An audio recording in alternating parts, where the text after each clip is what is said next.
자, 할렐루야. 오늘 목요일 새벽 예배 말씀은 레위기서 14장입니다.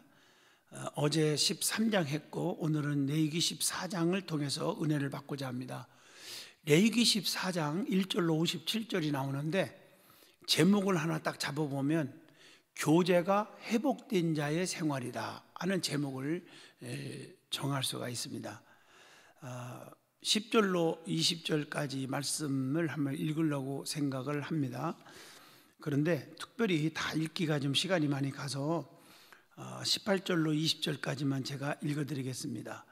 아직도 그 손에 남은 기름은 제사장이 그 정결함을 받은 자의 머리에 바르고 제사장은 여호와 앞에서 그를 위하여 속죄하고 또 제사장은 속죄제를 드려 그 부정함으로 말미암아 정결함을 받을 자를 위하여 속죄하고 그 후에 번제물을 잡을 것이요 제사장은 그 번제와 소제를 제단에 드려 그를 위하여 속죄할 것이라. 그리하면 그가 정결하리라. 자, 우리가 레위기 14장에서 보면 납병에서 정결하게 되는 규례에 대한 말씀이 다 기록되어 있죠. 그 당시 납병 환자가 되면 이스라엘 백성 가운데 함께 살지 못하고 진 밖에 나가서 격리되어 살아야 했습니다. 지금은 그 납병 한센병이라고 그러는데 납병은 병도 아니죠. 그러나 그 당시는 참 힘든 병이었습니다. 그래서 납병이 한번 걸리면 이렇게 격리시켰단 말이에요. 그러나 하나님의 은총으로 병이 다 나아서 일단 정결케 되면 하나님 백성과의 교제가 회복된다는 말씀입니다. 그러면 회복된 자는 어떤 의식을 거쳐야 되고 또 회복된 자는 어떻게 살아야 되는지 오늘 이런 말씀이 되겠습니다. 첫째, 자, 1절로 9절까지 말씀입니다. 그 말씀의 제목을 주면 자신을 깨끗하게 해야 한다 하는 말씀입니다. 나병에서 고침을 받으면 먼저 진찰을 받아야 하고요. 그 2절 3절이죠. 그 다음에 6절 7절 보면 짐승의 피를 뿌려서 정결하게 해야 했다는 겁니다. 자, 제사장은 그를 위해서 정한 제물을 가져오게 했고 가져온 제물을 새 2마리 중 하나는 잡아서 그 피를 나병 환자에게 뿌리고 또 하나는 산채로 들에 놓아주었습니다. 풀어서 자유를 의미하겠죠. 여기서 죽은 새는 우리 대신 죽은 예수님을 예표하는 것이고 산채로 놓아준 새는 우리를 위하여 부활하신 주님을 예표한다는 엄청난 영적인 의미가 있다고 봅니다. 이것은 결국 십자가와 부활을 예표하고 있다고 하는 엄청난 은혜를 주고 있습니다. 하나님께서는 오늘을 사는 우리에게도 예수 그리스도 안에서 사죄와 용서의 복을 주셨습니다. 에베소 4장 7절 보면 우리 각 사람에게 그리스도의 선물의 분량대로 은혜를 주셨나니, 자, 우리의 모든 죄는 예수 그리스도의 십자가에서 다 청산되었고 그의 부활과 함께 우리는 영육이 건강하게 되었다는 것을 믿어야 됩니다.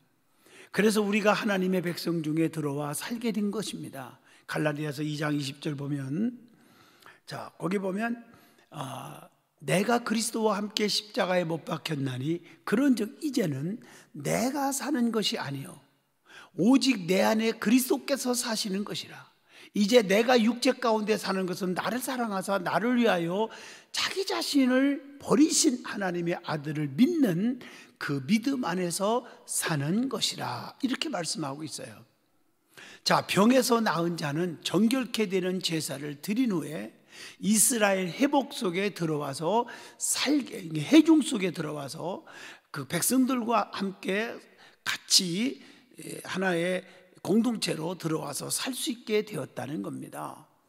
그러면 그는 7일 만에 털을 밀되 머리털, 수염, 눈썹을 다 밀고 옷을 빨고 몸을 물에 씻어야 한다고, 자, 오늘 8절로 9절에 기록되어 있습니다. 우리는 하나님께서 사죄와 재생의 길을 마련해 주신 데 감사하고 또 더러워진 옛 생각이나 생활, 갈라디아서 5장 19절이나 21절 말씀처럼, 그리고 습관, 에베소 4장 22절, 이런 것들을 다 버려야 한다는 것입니다. 그러면 우리가 청산해야 할 것이 무엇인지 질문을 던져봅니다. 항상 우리의 생활 속에 내가 뭘 청산해야 하는가, 이걸 깨닫게 해주죠. 두 번째는 10절로 34절의 말씀입니다. 산제사를 드리기를 힘써야 한다는 내용입니다. 자, 환자는 7일이 지나면 성소, 즉 회막 앞에 나와서 하나님 앞에 제사를 드려야 합니다. 그게 11절이죠. 어떤 제사를 드려야 합니까? 10절, 12절, 19절에 답이 나옵니다.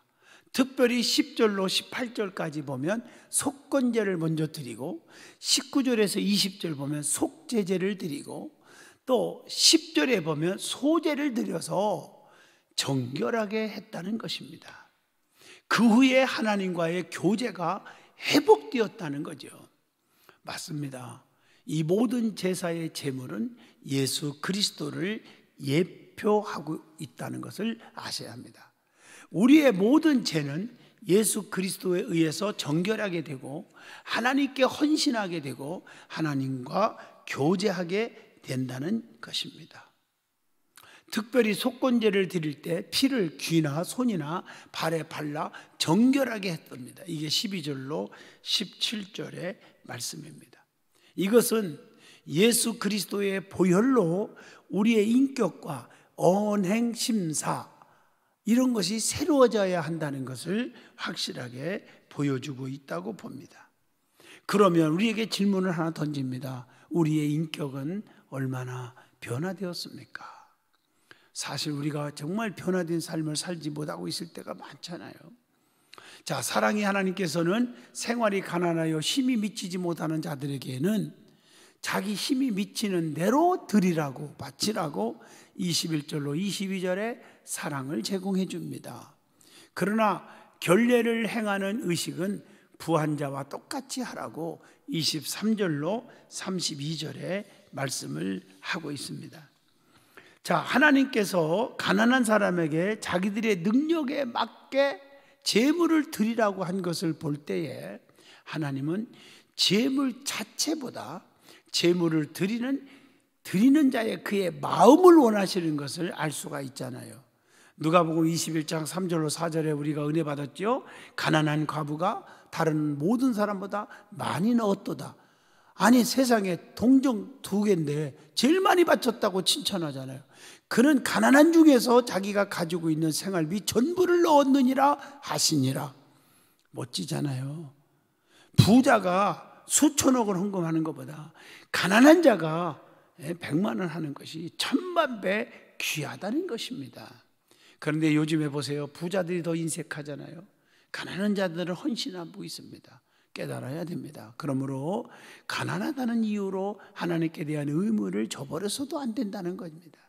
구속받은 성도는 날마다 속건제를 드려서 회개하는 생활이 되어야 한다는 계시록 3장 9절로 20절을 참고하시고요. 즉 감사와 함께 사제의 은총을 기억하는 소제를 드려야 될 줄로 믿습니다. 자, 예수 그리스도의 피로 정결하게 된 사람은 자신을 깨끗게 하고 하나님께 자신을 거룩한 산제사로 드리기를 힘써야 합니다.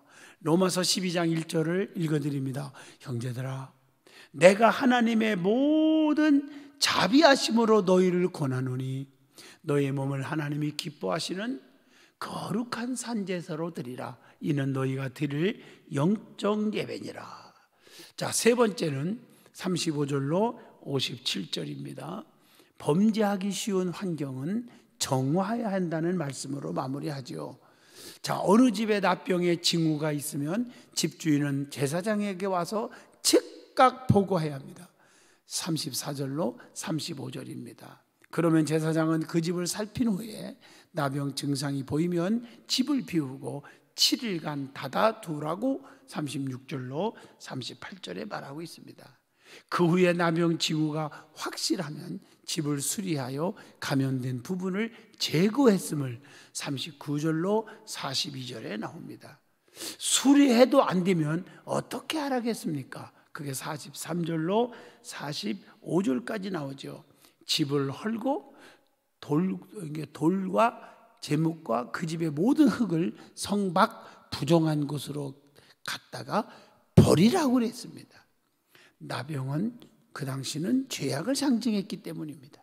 그러기에 우리는 죄의 감염을 엄격히 경계하고 그 죄악이 퍼지기 전에 미리 제거해야 한다는 거. 그게 영적인 교훈으로 보면 데살로니가전서 5장 22절이죠. 악은 어떤 모양이라도 버리라, 이렇게 말씀을 하고 있습니다. 또는 죄악이 역사하기 쉬운 환경을 철저하게, 모든 환경들을, 죄짓기 쉬운 환경들을 제거해야 합니다. 우리 주변에 그런 것들이 많잖아요. 그런데 알면서도 자꾸 같이 가요. 쑥덕거리고 남 얘기하기 좋아하고 비판하고, 친하다고 해서 항상 같이 모여요. 그러니까 같이 영이 죽는 거예요. 여러분들이 이걸 아셔야 돼요. 다 철저하게 버려야 돼요. 그래도 안 되면 아예 헐어버리고 떠나라고 했습니다. 이렇게 심각하게 교훈을 해줍니다. 이사를 가야 하기도 하고 친구와 직장을 바꾸기도 해야 하며, 때로는 정말 우리의 있는 처소를 옮겨야 할 때도 있는 것입니다. 그러므로 신앙생활에 정말 우리는 바르게 해야 돼요. 마지막 한마디만 합니다. 우리의 악의 영향을 멀리하고 있습니까? 죄인의 길에 서지 않고 가까이 하지 않아야 되지 않겠어요? 아직도 위험한 곳에 접근하고 있거나 떠나지 못하고 있지는 않은가? 여러분들, 인간의 정 때문에 죄악을 같이 둥그러 살지 않는가 반성하시길 바랍니다. 기도합니다. 거룩하신 하나님, 은혜 주셔서 감사합니다. 오늘도 새벽에 말씀을 통해서 깨우친 대로 살게 하시고 은총을 베풀어 주옵소서. 우리 든든한 성도들을 축복하시고 기도가 회복되게 하여 주옵소서. 인격이 변화되게 하여 주옵소서. 예수 이름으로 기도합니다. 아멘.